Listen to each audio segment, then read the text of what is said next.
പ്രിയമുള്ളവരെ, വിശുദ്ധ ബൈബിളിനെ ആസ്പദമാക്കിക്കൊണ്ട്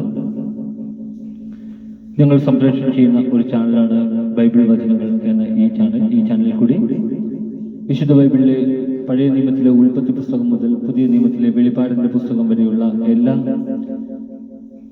അധ്യായങ്ങളും ഉൾക്കൊള്ളിക്കുവാൻ ഞങ്ങൾ ശ്രമിക്കുകയാണ്. ഞങ്ങൾ സംപ്രേഷണം ചെയ്യുന്ന ഈ ഓരോ അധ്യായങ്ങളും എല്ലാവരും കേട്ട് നമുക്കെല്ലാവർക്കും ലോക നന്മയ്ക്ക് വേണ്ടി സർവീസിനോട് പ്രാർത്ഥിക്കാം. അതോടൊപ്പം തന്നെ ഈ ചാനൽ കാണുന്ന എല്ലാവരും ഞങ്ങളുടെ ചാനൽ ഒന്ന് സബ്സ്ക്രൈബ് ചെയ്യുക. താഴെ കാണുന്ന ബെൽ ഐക്കൺ കൂടി ക്ലിക്ക് ചെയ്ത് ഞങ്ങളുടെ നോട്ടിഫിക്കേഷൻ തുടർന്നും നിങ്ങൾക്ക് ലഭിക്കുന്നത് പോലെ ഞങ്ങളോട് സഹകരിക്കുക. കാരണം അങ്ങനെ ചെയ്താൽ മാത്രമേ എല്ലാ അധ്യായങ്ങളും എല്ലാവർക്കും എത്തിപ്പെടുകയുള്ളൂ. അതുകൊണ്ട് എല്ലാവരുടെയും സഹകരണം ഞങ്ങൾ പ്രതീക്ഷിക്കുകയാണ്. ഉൽപ്പത്തി പുസ്തകം 3-ാം അധ്യായം. മനുഷ്യന്റെ പതനം. ദൈവമായ കർത്താവ് സൃഷ്ടിച്ച എല്ലാ വന്യജീവികളിലും വെച്ച് കൗശലമേറിയതായിരുന്നു സർപ്പം. അത് സ്ത്രീയോട് ചോദിച്ചു, തോട്ടത്തിലെ ഒരു വൃക്ഷത്തിന്റെയും ഫലം തിന്നരുതെന്ന് ദൈവം കൽപ്പിച്ചിട്ടുണ്ടോ? സ്ത്രീ സർപ്പത്തോട് പറഞ്ഞു, തോട്ടത്തിലെ വൃക്ഷങ്ങളുടെ പഴങ്ങൾ ഞങ്ങൾക്ക് ഭക്ഷിക്കാം, എന്നാൽ തോട്ടത്തിന്റെ നടുവിലുള്ള മരത്തിന്റെ പഴം ഭക്ഷിക്കുകയോ തൊടുക പോടുകയോ അരുത്. ഭക്ഷിച്ചാൽ നിങ്ങൾ മരിക്കും എന്ന് ദൈവം പറഞ്ഞിട്ടുണ്ട്. സർപ്പം സ്ത്രീയോട് പറഞ്ഞു, നിങ്ങൾ മരിക്കുകയില്ല.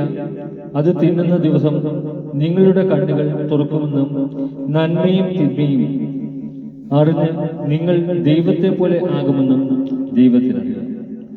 ആ വൃക്ഷത്തിന്റെ പഴം ആസ്വാദ്യവും കണ്ണിന് കൗതുകകരവും അറിവേകാൻ കഴിയുമെന്നതിനാൽ അഭികാമ്യവും ആണെന്ന് കണ്ട് അവൾ അത് പറിച്ചു തിന്നു. ഭർത്താവിനും കൊടുത്തു, അവനും തിന്നു. ഉടനെ ഇരുവരുടെയും കണ്ണുകൾ തുറന്നു. തങ്ങൾ നഗ്നരാണെന്ന് അവരറിഞ്ഞു. അത്തിയിലകൾ കൂട്ടിത്തുന്നി അവർ അരക്കച്ചയുണ്ടാക്കി. വെയിലാറിയപ്പോൾ ദൈവമായ കർത്താവ് തോട്ടത്തിലൂടെ ഉലാത്തുന്നതിന്റെ ശബ്ദം അവർ കേട്ടു. പുരുഷനും ഭാര്യയും അവിടുത്തെ മുമ്പിൽ നിന്നും മാറി തോട്ടത്തിലെ മരങ്ങൾക്കിടയിൽ ഒളിച്ചു. അവിടുന്ന് പുരുഷനെ വിളിച്ചു ചോദിച്ചു, നീ എവിടെയാണ്? അവൻ മറുപടി പറഞ്ഞു, തോട്ടത്തിൽ അവിടുത്തെ ശബ്ദം ഞാൻ കേട്ടു. അങ്ങ് ഞാൻ നഗ്നനായതുകൊണ്ട് ഭയന്ന് ഒളിച്ചതാണ്. അവിടുന്ന് ചോദിച്ചു, നീ നഗ്നനാണെന്ന് നിന്നോട് ആര് പറഞ്ഞു? തിന്നരുതെന്ന് ഞാൻ കൽപ്പിച്ച വൃക്ഷത്തിന്റെ പഴം നീ തിന്നു.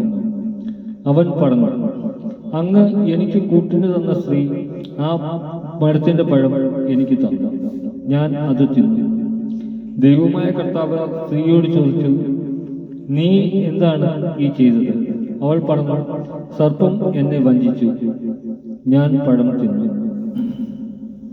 ശിക്ഷയും വാഗ്ദാനവും. ദൈവമായ കർത്താവ് സർപ്പത്തോട് പറഞ്ഞു, ഇത് ചെയ്തതുകൊണ്ട് നീ എല്ലാ കന്നുകാലികളുടെയും വന്യമൃഗങ്ങളുടെയും ഇടയിൽ ശപിക്കപ്പെട്ടവനായിരിക്കും. നീ മണ്ണിൽ ഇഴഞ്ഞു നടക്കും. ജീവിതകാലം മുഴുവൻ നീ പൊടി തിന്നും. നീയും സ്ത്രീയും തമ്മിലും നിന്റെ സന്തതിയും അവളുടെ സന്തതിയും തമ്മിലും ഞാൻ ശത്രുത ഉളവാക്കും. ഞാൻ നിന്റെ തല തകർക്കും, അവൾ നിന്റെ തല തകർക്കും. നീ അവന്റെ കുതികാലിൽ പരിക്കേൽപ്പിക്കും. അവിടുന്ന് സ്ത്രീയോട് പറഞ്ഞു, നിന്റെ ഗർഭാരിഷ്ടതകൾ ഞാൻ വർദ്ധിപ്പിക്കും. നീ വേദനയോടെ കുഞ്ഞുങ്ങളെ പ്രസവിക്കും. എങ്കിലും നിനക്ക് ഭർത്താവിൽ അഭിലാഷമുണ്ടായിരിക്കും, അവൻ നിന്നെ ഭരിക്കുകയും ചെയ്യും. ആദത്തോട് അവിടുന്ന് പറഞ്ഞു, തിന്നരുതെന്ന് ഞാൻ പറഞ്ഞ പഴം സ്ത്രീയുടെ വാക്ക് കേട്ട് നീ തിന്നതുകൊണ്ട് നീ മൂലം മണ്ണ് ശപിക്കപ്പെട്ടതായിരിക്കും. ആയുഷ്കാലം മുഴുവൻ കഠിനാധ്വാനം ചെയ്ത് നീ അതിൽ നിന്ന് കാലയാപനം ചെയ്യും.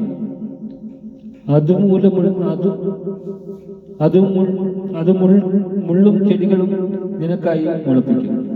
വയലിലെ സസ്യങ്ങൾ നീ ഭക്ഷിക്കും.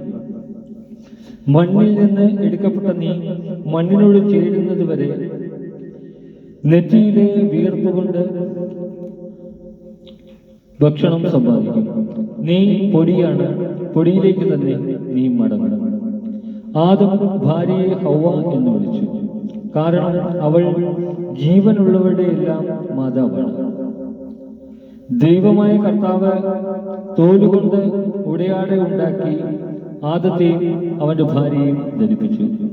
അനന്തരം അവിടുന്ന് പറഞ്ഞു, മനുഷ്യനിതാ നന്മയും തിന്മയും അടഞ്ഞ് നമ്മിലൊരുവനെ പോലെ ആയിരിക്കും. ഇനി അവൻ കൈനീട്ടി ജീവന്റെ വൃക്ഷത്തിൽ നിന്ന് കൂടി പറിച്ചു തിന്ന് അമർത്യനാകാൻ ഇടയാകും. കർത്താവ് അവരെ ഏദൻ തോട്ടത്തിൽ നിന്നും പുറത്താക്കി. മണ്ണിൽ നിന്നെടുത്ത മനുഷ്യനെ മണ്ണിനോട് മല്ലിടാൻ വിട്ടു. മനുഷ്യനെ പുറത്താക്കിയ ശേഷം ജീവന്റെ വൃക്ഷത്തിലേക്കുള്ള വഴി കാക്കാൻ ഏദൻ തോട്ടത്തിന് കിഴക്ക് അവിടുന്ന് കെരൂബുകളെ കാവൽ നിർത്തി. എല്ലാ വശത്തേക്കും കറങ്ങുന്നതും തീ ജ്വലിക്കുന്നതുമായ ഒരു വാളും അവിടുന്ന് സ്ഥാപിച്ചു. നമ്മുടെ കർത്താവായ